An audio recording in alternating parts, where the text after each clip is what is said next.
Terms that we think we know what they mean, like capacity, may not have quite the same meaning, and different countries may themselves have a different understandings of personal status. There are some jurisdictions where it's much more sensitive to raise issues around an individual's capacity, and that can cause real difficulties for trustees having to navigate those sensitivities, and indeed for the other family members who also find themselves caught up in what is a pretty fraught situation.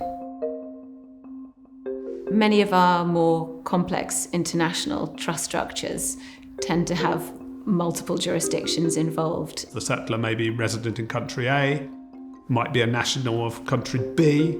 The trust they're seeking to create may be governed by the law of country C, and the assets may be in country E.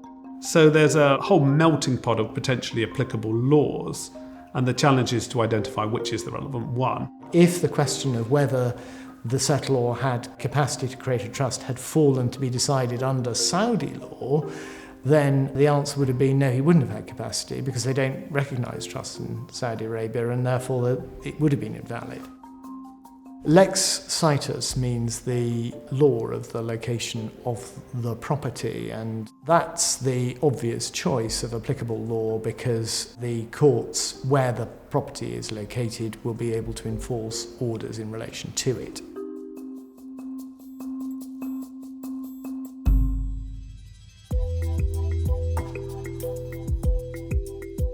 We do have an advantage in England that there is a statute, the Recognition of Trusts Act, that lays down choice of law rules for trusts, and that is based on the Hague Convention on the law applicable to trusts, 1985. But that convention doesn't cover everything, and in particular it excludes the so-called preliminary steps for creation of a trust.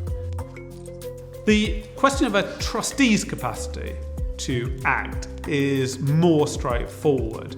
The Hague Trust Convention supplies an answer and says that the trustee's capacity to be a trustee is governed by the applicable law of the trust. The convention is not clear when it comes, however, to the capacity of beneficiaries, and therefore the Hague Trust Convention does not provide an answer. One has to search in the English common law. One area which I think is very interesting is how offshore jurisdictions deal with it. It's easier to point to legislative solutions. The Cayman Islands was the first to produce firewall legislation that says if you're creating a local law trust, the settlor's capacity is governed by the local law. It's a piece of legislation that seeks to limit the application of foreign law with incapacitating restrictions to Cayman trusts. It specifies that the question of the capacity of the settlor should be decided under Cayman law and without reference to any foreign law. So potentially this allows a settlor to get round restrictions, incapacitating restrictions in his personal law. That's not something that in English law we would normally expect. We wouldn't allow somebody to choose a different foreign law that allows them to do something that they can't do under their personal law, but that's the effect of the Cayman firewall.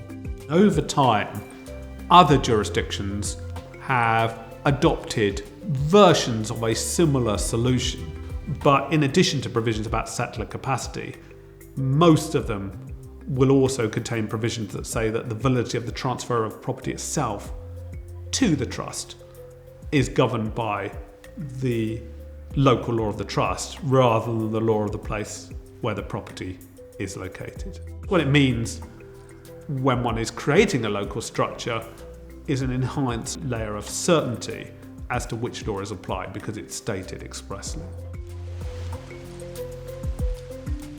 one has to think particularly carefully about enforcement in offshore jurisdictions that have firewall legislation, because they will have express provisions in nearly every jurisdiction, which typically will say that if the judgment of the foreign court is inconsistent with the solution you would have got if you'd litigated in that firewall jurisdiction about a local law trust, the judgment will not be recognised or enforced.